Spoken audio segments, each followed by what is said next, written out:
Okay, I'll say hello to everyone. I can see lots of people coming in. It's racing up, so I'll give it a few more minutes before we properly start today.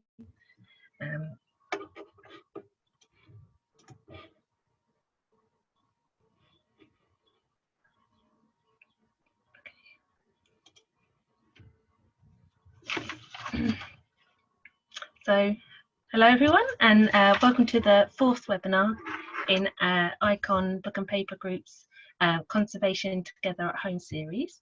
My name is Victoria, and I am the ICON Book and Paper Group Bursaries Officer, and I am introducing today Arantza, our Student Liaison Officer. Before we start, I'm just going to send out some polls to see who is joining us today. We've got that one. So we're just trying to find out who's joining us, whether you're current students or not students, or you're just thinking about it, or you're just interested in conservation in general. See how that goes.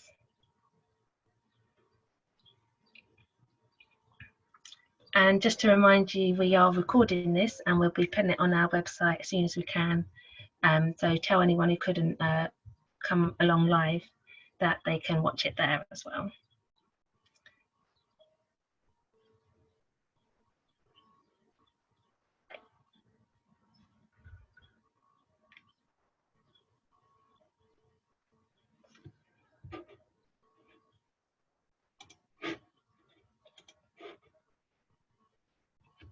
And also we're relying on our own Wi-Fi and laptops, so please bear with us if everything goes wrong. And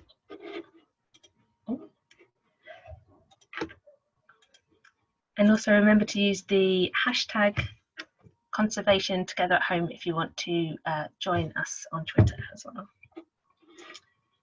And that poll, I think.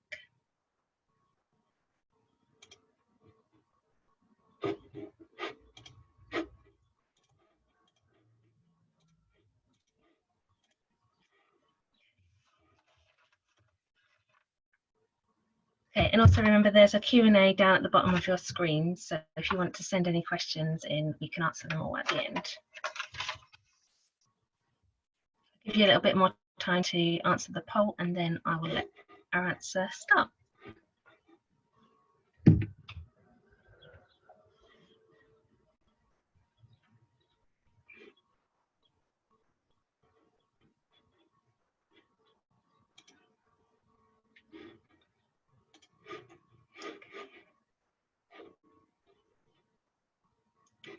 Okay, I'm going to let Arantza start now. Okay, so I'm handing it over to you, Arantza. Great. I think I've started. Hello, can you hear me? Okay, I hope everyone can hear me. Thank you for being here today. My name is Arantza Dobbels, and I'm the ICON Book and Paper Group Student Officer. Just before I start, this is my first webinar, so let's hope it all goes well. Bear with me, there's a few times where I have to click on a link, so then I have to change the way I'm sharing the screen, but hopefully it'll go smoothly. A bit about myself before I start. I'm a project conservator at the National Archives with the digitization team. I graduated from Camberwell in 2019 with an MA in paper conservation. And before that, I attended UCL and I got my degree in arts and sciences, specializing in sciences and engineering. I started this position as student officer last April, so it's sort of my 1-year anniversary today. Exciting. So this is a talk that's aimed at students or emerging conservators, or people that might be thinking of going into conservation or starting a new course soon, or people that for whatever reason want to get a bit more information about ICON and want to learn how to browse the website. It will also be helpful perhaps for conservators that are based abroad and not in the UK and that are considering joining ICON. And hopefully it will help you navigate the ICON website and understand ICON a bit better. I know for a fact that the ICON website can be a bit overwhelming if it's the first time that you're going through it because there's a lot of information on it. So my aim is to point out the fundamentals, to show you where you can find the most important information. This is a modified version of a talk that I usually give to students when I visit them at UK conservation institutions. So there's things that maybe you've heard before, maybe you know a lot of this already, but hopefully there'll still be some information that is of help to you today. So let's start. What is ICON? ICON is the Institute of Conservation, obviously, and it is the professional body of conservators in the UK. ICON aims to raise awareness of the cultural, social, and economic value of caring for heritage, and it also champions high standards of conservation. And a little bit of background history. ICON was officially formed in 2005 from the merger of 5 different bodies: the Care of Collections Forum, the Institute of Paper Conservation, the Photographic Materials Conservation Group, the Scottish Society for Conservation and Restoration, and lastly, the United Kingdom Institute for Conservation of Historic and Artistic Works. So ICON is made up of 18 groups in total. That includes the Book and Paper Group, the Archaeology Group, Photographic Materials, Textiles, Paintings, Collection Care, etc., etc. Each group is dedicated specifically to a different branch of the profession and has a committee that organizes things like events, lectures, training, workshops. Being a part of a group will give you the opportunity to meet and engage with other conservators. And so basically, when you first become a member, you have to choose one primary group and one secondary group, which are the groups that best represent your work and your interests. So as an example, when I first joined ICON, because I'm a book and paper conservator, I joined the primary group of Book and Paper Group. And my second one is currently the Photographic Materials Group. And I did that because I'm very interested in photography conservation, but also because as a paper conservator, I come across quite a lot of photographs. So I thought that'd be a good mix of the 2 different specialisms. I'm also really interested in conservation science. So another group that I could have made my secondary group is the Heritage Science Group. And that's what's good about the groups. You can amend your whatever you've chosen whenever you want. So let's say that you start with book and paper and photographic materials, but you realize actually that as your career progresses, you've been doing a lot of research and a lot of science. So maybe the Heritage Science Group is a better fit. You're welcome to do that anytime. Also, you can choose to receive newsletters from as many other groups as you like. So if you're also interested in the textiles or paintings group, you can tick those and you'll get information on when they're doing their events and their lectures, etc. Apart from the groups, we also have the networks. And so there's networks like the Emerging Professionals Network and the Documentation Network, which are cross-group opportunities that allow conservators to come together across the specialisms. These are really good, and I will talk a bit more about the Emerging Professionals Network by the end of the talk, because it's quite good interest for students and emerging professionals. Now, I believe that ICON is a great resource for both conservators and non-conservators. As conservators, the ICON Code of Conduct and the professional standards are very important and something by which we have to abide. So if you haven't already, I strongly recommend that you have a read of the Code of Conduct and the professional standards, as it is very important to be familiar with the guidelines. These can be found on the ICON website under the Resources tab. And the ICON Code of Conduct, like the other codes of ethics out there, such as AICs, it doesn't aim to tell you how to do your job as a conservator, but it rather aims to give you advice and guidance. So it expects conservators to have a good judgment regarding their work, but it's a piece of information that's there and you can refer back to whenever you need to. On the ICON website, you can also find really interesting and good sources for conservators on the Links for Conservators tab. And I've put 2 little screenshots on the screen on the PowerPoint. And you can find things like the link to Cool Conservation Online, the AIC Code of Ethics, links to conservation standards, etc., etc. And I'd be, it's really good to be familiar with all those links and where you can find them. It's a great place because they're all of them there together that you can find everything quite quickly whenever you need to find it. As for not conservators, it's also really great because ICON has guides and documents that help individuals take care of their objects. So let's say you are a not conservator, but you have, a really great, amazing collection of family photographs that you want to take good care of. You can find short guides on the ICON website that help you do that. Or maybe you are a small institution or a private owner and you need help finding and selecting a conservator for a specific job. ICON also has guides on how to do that, and you can contact them as well if you need further help. And they can give you help as well on understanding a conservation report and what they should be expecting from a conservator. I think it's because they're aware that sometimes if you're not part of the conservation profession, a lot of the documents that conservators work with can be a bit confusing. So it's really good that you can get a bit of guidance and advice on how to understand a conservation report and how to liaise with the conservator that you've hired for whatever project. And also recently, the Conservation Register was relaunched. So I've put a little photo of it here as well. And it's a great way of searching for conservator for the different specialisms. And it's how people search for the conservators that they need. Moving on. The ICON website also has great resources on training and CPD. In terms of training, there's both the ICON general things and the specific things that each group does, like I mentioned, the workshops and the lectures and the events and all of those. The ICON internships are usually found on their website. There's none open at the moment, so you can't see any, but if they were, you would find them there. The ICON internships are usually 6 months to a year in duration, and they're usually for people that have just graduated from a degree, but they've also had times when they've been for people that are maybe preparing to go into a conservation degree. They are funded, so you usually get a stipend. And as an example, the paper and book conservation internships in the past few years have been funded by the Claire Hampson Fund as well as the Cloth Workers Foundation, and they've included internships at the British Museum and the British Library.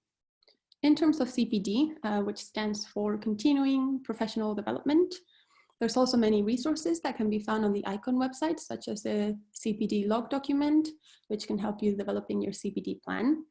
So I'm going to click on this link and then reshare my screen. Let's see if this works. Here we go. Okay, so you should now be seeing the ICON website, and it says Development Roadmap. And so this is under the training tab. You can see all of the CPD links here. And this is a great little kind of map that you can use when you're preparing your CPD or when you're trying to see, what kind of skills you should be developing. You can record where you're at now, what your goals are, what the plan to reach those goals is, and then you can reflect on what you've learned. There's a lot of interesting links here that I would have a look at and I would try to become familiar with. And now I'll go back to the PowerPoint. So you should now see the PowerPoint again, hopefully. And yes, so there's also a guide to CPD with ideas on what kind of activities you can count as CPD. And there's anything from 5 minutes of reading to a full day training course. So whether you're a student, an early career conservator, or a more experienced conservator, CPD is something that you will come across very often, and it is an important aspect of the ICON professional standards. As a profession that is constantly evolving, we are expected to grow and evolve with it, and so we do this through CPD. And also, CPD, I'm saying CPD so many times, CPD is also an important aspect of becoming an accredited conservator and demonstrating that you are committed to always learning and improving your skills. So yes, very important, as I've said a lot of times now, and there's more to come on accreditation in a few slides. On the ICON website, you can also have a look at the ICON grants. One of them is the ICON TrueView grants, which are the mid-career conservators. Sorry, it's aimed at mid-career conservators to attend professional development events and training. You can usually get anything from £300 to £1,000, and they can be used to pay for the tuition fee of the course or travel expenses or anything like that. You can also find information to the Frederick Behrman Research Grant, which is hosted by the Book and Paper Group, but open for applications from anyone. You can get up to £1,000 for research relating to the conservation of books, paper, and archival material. On the website, under the Grants tab, you will also find a lot of information on other grants, such as the Accreditation Grant Scotland or the June Baker Trust Scotland, which give help for conservators that work and live in Scotland. And also about the Nigel Williams Prize, which is for ceramics and glass. I will also give a bit more of information on other funding opportunities that are particularly interesting for students towards the end of the presentation. So these are kind of the general ICON grants. And now we move on to accreditation. So bear with me for this bit because it can get a bit confusing. I'm going to do my best to try to explain it. But if you still have questions at the end, please feel free to ask them. Feel free to email me or feel free to email ICON. I will have their address on the next slide because it can be a bit difficult to get your head around all of this. Accreditation is the ACR status, which means accredited conservator restorer, and it demonstrates that a practitioner is a fully qualified and capable professional. So ICON has an accreditation framework that provides peer review recognition for the skills and experience of conservation professionals, and this framework has 3 different components. The first one is an assessment process for accrediting professional capability against explicit standards. So what this means is that when you're applying for your accreditation, you have to provide evidence of all your experience. And then a group of conservators will have a look at it and decide whether you deserve to be accredited. The second component of the framework is a system for ensuring maintenance and enhancement of professional capability through continuing professional development. So I said that CPD was very important, and this is where it comes in again. It's not just important when you are starting your career, but it's also very important once you are accredited, because you have to have a way of showing that you are still learning and you are still working to improve your skills. And thirdly, the last component is a means of removing ACR status from practitioners who fail to maintain a minimum standard of practice and ethics. So if you're failing to abide by the code of ethics or the ICON professional standards, or if you're not doing CPD and you can show that you've been working to improve yourself, your accreditation status can be taken away by ICON. Now, the accreditation pathway. The process of accreditation is supported by the pathway, which is designed to aid members of ICON on their journey to accreditation. So basically, if you want to start the pathway to accreditation, you have to change your membership status from student or associate member to pathway member. What does this mean? So this basically means that the pathway membership demonstrates that an individual has made a commitment to becoming an accredited member of ICON as part of their professional development plan. So to become a pathway member, you have to prove that you're a practicing conservator, that you have a degree in formal, a formal conservation qualification, or that you have at least 5 years relevant experience working as a conservator. So that's what you need in order to become a pathway member. However, you haven't been formally assessed by ICON yet, but you do agree to self-assess yourself in your progress towards meeting the proficient level prior to applying. I will give more detail on what proficient means in a second. One of the most exciting things that the pathway membership has is that it entitles you to a mentor from ICON. So ICON has a number of conservators that have signed up to be mentors. And the role of the mentor is to guide you through this development, to this pathway to your accreditation. They can provide advice on curating your portfolio, on creating all those documents of evidence that will serve as a statement of your proficiency. And so when I say that you have to reach a level of proficiency, I'm talking about using the novice to expert scale. So once again, I will click and share with you a different link so that you can see this scale. Okay, so you should now see this novice to expert scale. And what this is, it's a scale that is based on the Dreyfus model of skills acquisition, and it's what ICON uses to see at which point in your career you're at, and it can also be used as a self-assessment tool for yourself to see at which point in your career you're at and to set goals and try to work towards them. So ICON says that to apply for accreditation, you have to be at the proficient level. And once you apply for accreditation is when you reach the expert level. So what you do during your pathway time, whether you've started at competent or beginner, is work towards creating all that CPD and having all that evidence that shows that you are proficient at your profession. Hope that makes sense. This document is found also under the CPD route map thing that I showed you before, so you can see it there, and it's very good to familiarize yourself with it. Now I'll go back to my PowerPoint again. Okay, so go back to my notes. Yes, so as I said, the novice to expert scale is used as a self-assessment tool to help you see at which stage of your career development you find yourself.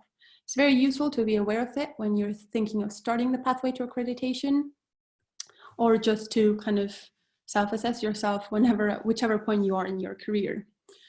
So as a quick summary of what accreditation is, to apply for accreditation, you need to be on the pathway. There's no other way. You need to be a pathway member in order to apply for accreditation. And once you're accredited, that's when you can also be part of the conservation register. The most frequently asked questions about the accreditation are how long you can be on the pathway for and when to start the pathway to accreditation. To answer the first one, how long you can be on it, ICON says that there's no limit to how long you can be on the pathway to accreditation, and that's true. However, it does mean that you cannot be on it for 5 years doing absolutely nothing. You need to be showing that you are doing CPD and that you're working towards building up all that experience to then apply for accreditation. The second question is when to start it, and that's quite a personal question, so it's a bit difficult to answer, but I'll try my best. I know people that applied for, that started their pathway to accreditation as soon as they graduated from their conservation course. I know that people that waited 1 or 2 years. I know people that wait a lot longer. So it really depends on where you're at in your career and how you feel about your kind of self-development. So if you think that you're at a point in which you are starting to gain a lot of experience and you can show a lot of your work for it, then go ahead. If you feel like you're not ready yet, then you can wait a little bit. You have to remember that one of the big pros is that there's no limit, and that when you are on it, you do have a mentor. And so it's a really good opportunity to have someone that can guide you in that process. And even if when you start, you're not very sure, you think that maybe it'll be 5 or 6 other years until you're accredited or even more, then they can help you through all that process. It's still a bit daunting, I know. So if you do have any questions about it, or if you need a bit more guidance, feel free to contact me. Or you can also contact training@icon.org.uk, and they'll give you as much advice as they can. So yes, that's accreditation for you. Did my best. It is a bit complicated. So let's move on now. ICON publications. So when you're a member, you get access to ICON News, which comes out every 3 months, and it's accessed both online and you get a print copy. And ICON News is a great little newsletter. You get updates from each group on events that they have or that they're having, on new committee members and things like that. People also put in some short write-ups on projects that they're doing, some workshop reviews or book reviews.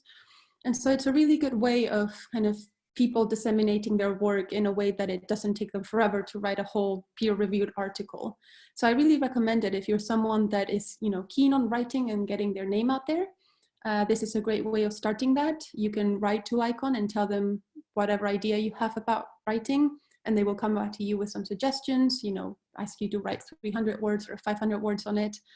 And they're really easygoing, and it's a really good opportunity. I've done 1 or 2 little articles on it. So it's a great way of kind of getting your name out there and getting some experience in writing in the conservation community. The second publication is the ICON Journal of Conservation. This one comes out 3 times a year, and it's the peer-reviewed publications. And it's great. The peer-reviewed publications, as well as the ICON News, it's general ICON. So it's not just for the ICON Book and Paper group, it's in general, which is really good. I really like it because you get to read both about, new treatments on your own specialism, but you also get to see other specialisms and what they're doing and learn from that as well, which is great. And the journal is available in print copy. You get a copy sent to your house, and it's also accessible online. And lastly, on the ICON publications tab, you can also find the book and paper conference papers from 2015 and 2018. They're published online and available for everyone for free. So do have a look. They were really fun and successful conferences. And we're hoping to have one again next year, hopefully. So moving on, finally, we make it to the book and paper group. Yay. So it's fairly obvious, but we represent the book and paper conservation community. We're a large committee, I think, because we represent one of the largest conservation communities. We have a lot of people. We have a chair, a treasurer, an IT officer, an events chair, a social media officer. I'm not going to list everyone because it's a lot of us, but we all work together to create events such as conferences, workshops, and webinars like this one. I mentioned before that we had 2 conferences in the past years. In 2015, we had Adapt and Evolve. And in 2018, we had Unexpected Fame. And yes, hopefully next year, 2021, our 3rd conference. My role in the ICON Book and Paper group is to represent students and staff in the book and paper conservation community and provide help and advice. So you can come to me if you have any questions regarding funding, events, workshops, and lectures that are good for students, questions about accreditation or ICON in general, or if you need a question answered or you need some advice but you don't know who to go to, you can come to me first and I will try to find the right person that you need to contact. You can also contact me if you need any advice on whether you should be applying for a certain internship or certain funding. One of my top tips is to never be afraid to look abroad for opportunities. There are some really, really great opportunities in the UK, but when you're a student or an emerging conservator, it's also the best time to be looking elsewhere and seeing how other countries and different conservation communities are doing things. Lastly, I recently carried out a student survey because I wanted to learn a bit more about what students were doing, what they thought about what ICON was doing and how we could help. And so I've collated here some of the results that I have from that. And I'll talk about the 3 main conclusions that I've reached on this survey. So the first question that I asked was, if you're an ICON student member, do you feel that you make use of all the benefits it provides, such as discounts to events and funding opportunities? 40% of people said no. And when I looked a bit closer at this, it turns out that 48% of people, which is quite a big chunk, are aware that most ICON B&PG events have a student price, but they cannot easily travel to most events. And this is something that we've been dealing with in the committee as a whole, because the conservation community is spread throughout the whole of the UK and abroad for ICON. And a lot of the events tend to be in London or in the south of England. So it's quite difficult for a lot of people to attend. And I'll talk about what kind of we've been doing to try to fix this a little bit. I also asked about bursaries, grants, and funding. When I first sent this survey, the biannual ICON Book and Paper Group bursaries still existed. They sadly don't anymore. But in general, people seem to be aware of the Frederick Behrman Research Grant and any other funding opportunities, but everyone still seemed to be keen on having more information about existing funding bodies and perhaps having this in one go-to place that you can see everything together in. Lastly, on that chart on the right, you can see that I asked about the Facebook page. So the UK Book and Paper Conservation Students and Alumni Facebook page exists, but 41% of people didn't know it existed, and 28% either don't have Facebook or have Facebook but never use it, which is the same as me. And so I wanted to see whether people found this page useful or whether they wanted a different way of getting their student conservation news. And so that brings me to the first conclusion, which is that I want to create a place where you can find a compendium of resources, from funding to internships to events and conferences, blogs, and any other resources. My idea is to make it a PDF document that you can easily find on the ICON Book and Paper page and that you can download. And ideally, I would update it as often as possible. If people have suggestions on things that I can add, they would send them to me and I would add them. But it would kind of be, a really wholesome, thorough document that you can have and find everything that you need to find, that you want to find. In terms of event location, we've been dealing with this for a while now, and I think we've been doing a lot of internet things. So the webinars we've been working as a committee, we have been live streaming a lot of our events and talks. So last year we live streamed our AGM. We'll be doing that this year as well. And it's something that we are trying to perfect as much as possible, you know, have the live streams be as seamless as possible and have it be an opportunity for everyone to come together. So hopefully we'll try to get that working in the future. We'll carry it forward and we'll have more audiences join us and more of the book and paper community in the UK and abroad joining us for all those events. And lastly, I wanted to mention the Book and Paper Student Conference. This is something that we've just been thinking about for a bit. And it's to have maybe a one-day conference, or we don't quite know, there's no logistics in place yet, but an opportunity for book and paper students to come together and share their projects. Because I think that it's quite interesting that a lot of the people will be doing book and paper courses throughout the UK at the same time, and it'll be, you know, the people that you will end up working with in the future. So it'd be nice if everyone had a chance to network and get to know each other. And it's also quite a nice and safe environment. If it's students sharing their work together, you can maybe get that first go at, you know, practicing your talk in front of a group of people and feeling maybe a bit safer that you would if it was a bigger event with, you know, more experienced conservators. So yes, those are my 3 things that I'm aiming to take on forward this year. I'll quickly mention the Emerging Professionals Network. So it's a great place for students, recent graduates, apprentices, and emerging professionals. They've been doing a series of training events surrounding things like interviews, portfolios, and job applications. And I think they've been doing them in different places.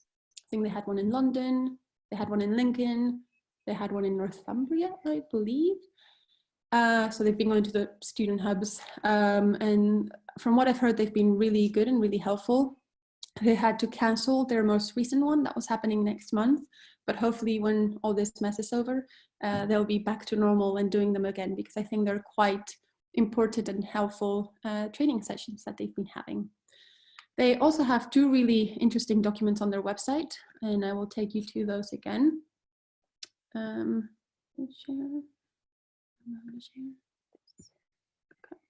So now you should see news, events, and resources on the Emerging Professionals Network. And if you scroll all the way down, there's 2 documents. There's grants and funding. So when you click on it, I hope you can see that. It's a document that has a very thorough list of a lot of funding opportunities from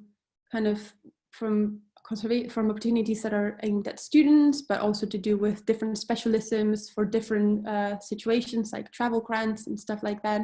It's very thorough, it's very detailed, and it was done in October 2019, so the dates for a lot of the things might be a bit out of date, but nonetheless, all the links work, and it's a very good document to have. And that's kind of my idea of what my own document with all the resources would be. You know, it'd be something like this at the bottom of the ICON Book and Paper group page that you can download. The other really interesting document that they have is the Creating a Portfolio. I think this one came about as a result of one of their first meetup sessions. And it's just a bit of guidance and advice on how to create your portfolio. And it's really helpful, whether you are just starting your portfolio or whether you've been updating it. I recommend you have a look. They have some great tips. So now back to my PowerPoint here. Okay, and lastly, before I finish, I just thought I'd mention some other organizations that might be of interest to you. Some of the ones that are of interest to me. There's a lot more than the ones I've mentioned here, but I thought I'd just keep it short and sweet. The first one, the International Council of Museums, has some great resources. You can become a member for £80 a year, which I know is a bit more than some other ones, but you get some great perks. Particularly, you get the membership card, and it lets you in for free in any museum and exhibition. Probably not every single museum and exhibition in the world, but I haven't had any problems to date with it, and I've used it in the UK as well as in Europe. So if you go to a lot of exhibitions and museums, it's a great card to have because you make up the price of it, you know, by just going to 4 or 5 exhibitions. IIC, the International Institute for Conservation of Historic and Artistic Works, has some really great journal publications, and you can become a member. I think emerging professionals pay £50 a year, but if you're an ICON member, you can get a 10% discount. So that's quite interesting. ARA, the Archives Records Association, I think their student member price is very affordable. I think, if I'm correct, it's something around £12. And if you're a book and paper conservator and you work in archives and libraries, or you aim to work in archives and libraries, that's a very important organization to be part of. And IADA as well, the International Association of Book and Paper Conservators, as well as the AIC. Very interesting, both of them, lots of great resources. So I recommend you have a look, you browse their websites and see if any of them float your boat. So that's kind of me on the whole ICON logistics side. I said that I would give some tips on kind of starting your career or going from student to emerging conservator. It's quite difficult to do if people aren't just asking me questions that I can answer right away, but I made a list of 4 tips that I thought I should just give you as a nice closing session of this talk. So the first one is to not be afraid to ask questions. I think it could be quite daunting when you first join conservation, especially because in a lot of courses you'll have colleagues that have more experience than you, or maybe you're more experienced than some other people. But kind of let all of that doubt go away. Don't be afraid to ask questions. I know it's very cliche, but it's the best way to learn. Number 2 is to try to get out there, whether it's talking or writing, or being part of a committee, or helping with something, being a volunteer. It's I know it can be quite daunting, especially talks and public speaking, but as I mentioned, ICON News is a great way of getting your writing out there, getting your name a bit more known.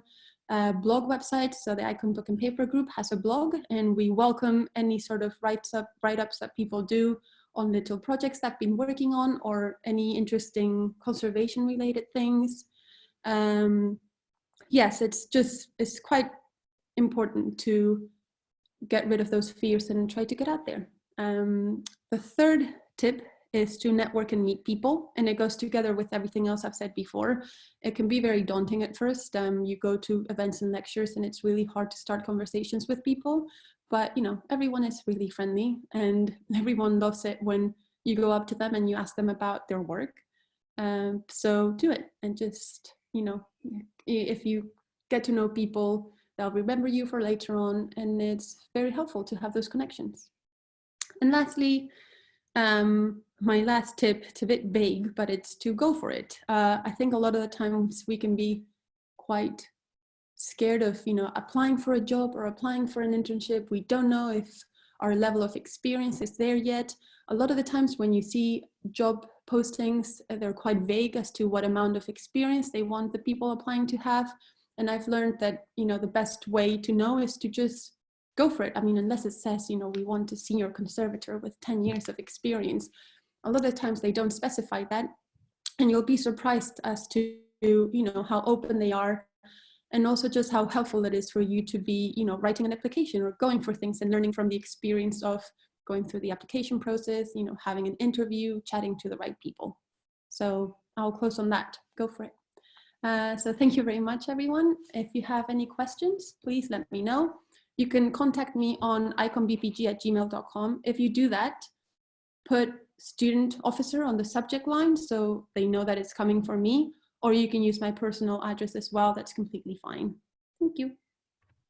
Thank you. That was a really good talk. Thank you. I'm just seeing if we have any questions. Well, it looks like your talk was just so good that there are no questions right now. So, but those are really great tips, I think. Like, it's always so, like, I wasn't a student that long ago, and you're just so much in the everyday, oh, I've got to learn this technique or do this coursework. There's all this other things that are a bit daunting and a bit confusing to get your way through. Like, do I join ICON? Do I join this one? This one? Like, there's so many, and it's like, which one? How do I join? What can I get involved in, and things like that. So oh, I forgot to mention as well that so currently the ICON membership for students is £57, and for non-students you have to choose the associate membership, and that's £120. But as I recently discovered, this is a great tip. So if you work in the UK and you are a UK taxpayer, you can actually claim your tax back on your membership costs. And basically, this is boring tax talk, but if you go on HMRC claims, you can actually send a claim because ICON is a recognized professional body. So you can say that you're a member of ICON, and you can say that your membership cost was £120. And what HMRC will do is review that claim. And if they accept it, they will make your personal allowance £120 higher every year, so that it makes up for your membership price. So basically you'll be paying £120 less in tax every year. So it kind of makes up for that price that you have to pay for the ICON membership. Yeah. Good. That's a really good tip. It's these things that you don't know to ask that it's really helpful, having this more connected network of people to just give hints and tips to people. We do have one question I'm going to ask you. So, do you have any thoughts about choosing apprenticeships versus graduate school training? Oh, nice question. So I did my training, I started in 2017. And I went straight into training because at the time I don't think, or at least I was not aware of any apprenticeships existing. Since then, I know that ICON has been working a lot more in creating apprenticeships with different institutions throughout the UK. Because from what I know, historically, you used to get into conservation through apprenticeships, and then that slightly changed, and everyone went into higher education qualifications, and then change is kind of reverting a bit back to actually having more options for whoever wants to join conservation.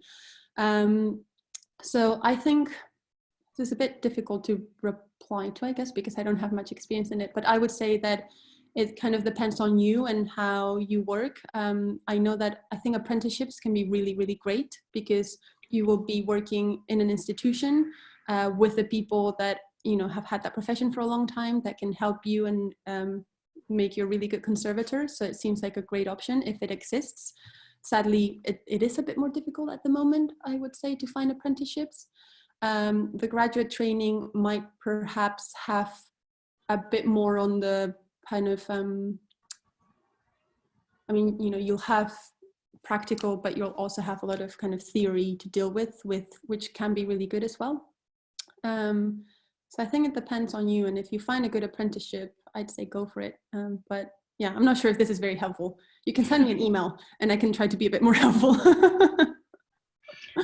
Yeah, like you say, I think ICON is trying to find different ways to get training available for people. Yes. But I think it is relatively new. I think there's one at the V&A for conservation technicians. Yes. But I'm not sure what how many times a year they accept people or anything like that. But I know it exists. Yeah, I think that's a route in. We'll see a lot more on apprenticeships coming in the next few years, for sure. Yeah, so there's not just one route. There's lots of different options you can take. Yes. Yeah. Oh, I see another question. I think it says, you said your early studies focused on science engineering. How did you make the transition into conservation? Was anything particularly helpful for you early on? That's a nice question.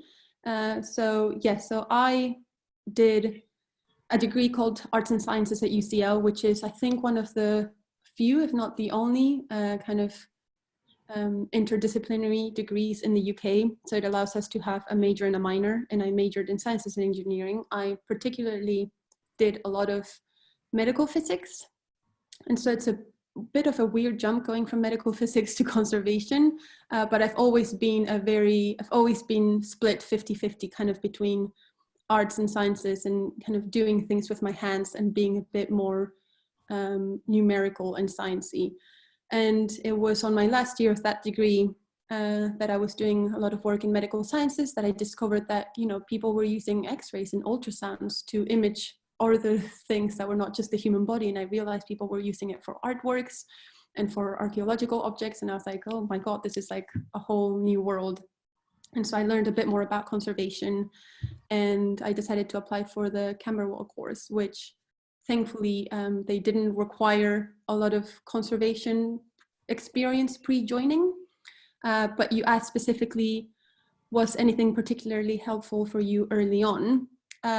I found reading some conservation theory books quite helpful. I know that's a bit boring, but the Salvador Muñoz Viñas book, The Contemporary Theory of Conservation, I really, really enjoyed, and it's a really good introduction to kind of, yeah, the whole theory of conservation, and it's a really good introduction if you're not a conservator before.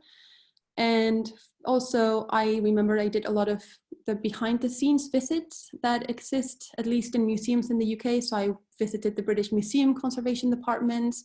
I went on the V&A tours that they have as well, and things like that. Those were, I think, helpful for me to get a vision of what was to come in the future. But that's actually a really good question. And I might have more thoughts on that and try to maybe come up with a list, because there is a lot of people that transition from a different career into conservation that might find a list of helpful transition resources good. Yeah, that's a really good point, because it's so varied where people come from. They can come from science, history, art, or even more random things than that. So yeah, I think that's what's really good about conservation, is you do get that mix of people and backgrounds. So yeah, finding things that are common ground for everyone is really useful. Yes. We have a few more comments. Robert just says he would like to add that older conservators also welcome questions from newly qualified conservators. So I think that's a nice point. If you've got like if you know that there's a conservation studio nearby, just send them an email. You might get a reply. You might get to go visit or do some work experience or something like that. That's always really helpful. Isn't it? Anything else?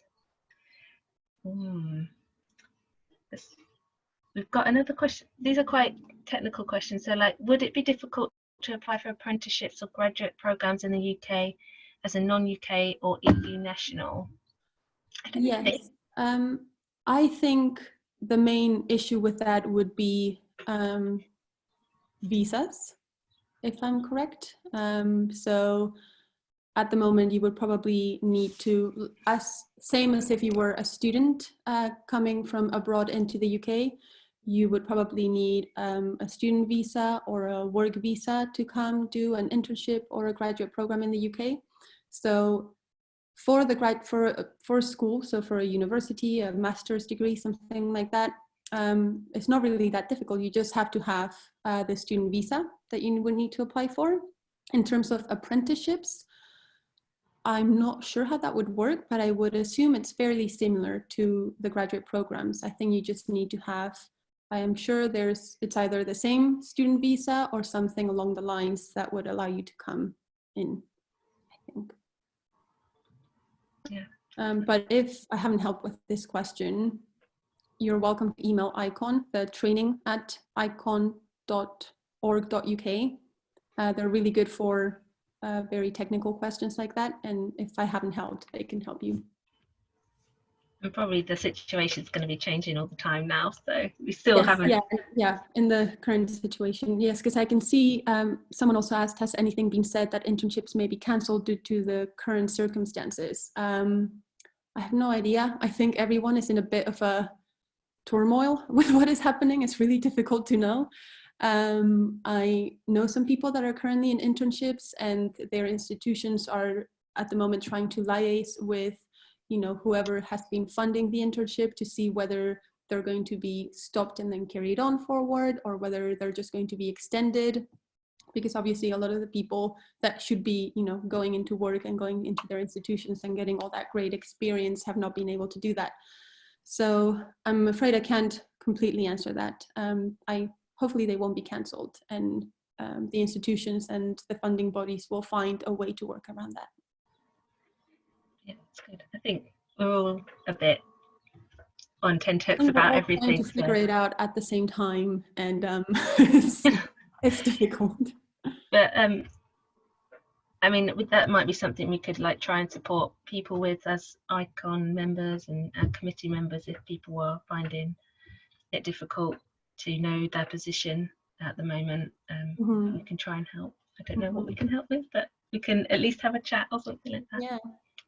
We have one more question saying, how can we know if we are a good candidate for ICON membership? I come from a country where conservation science is not really developing. Does that mean I don't have much to contribute as a member?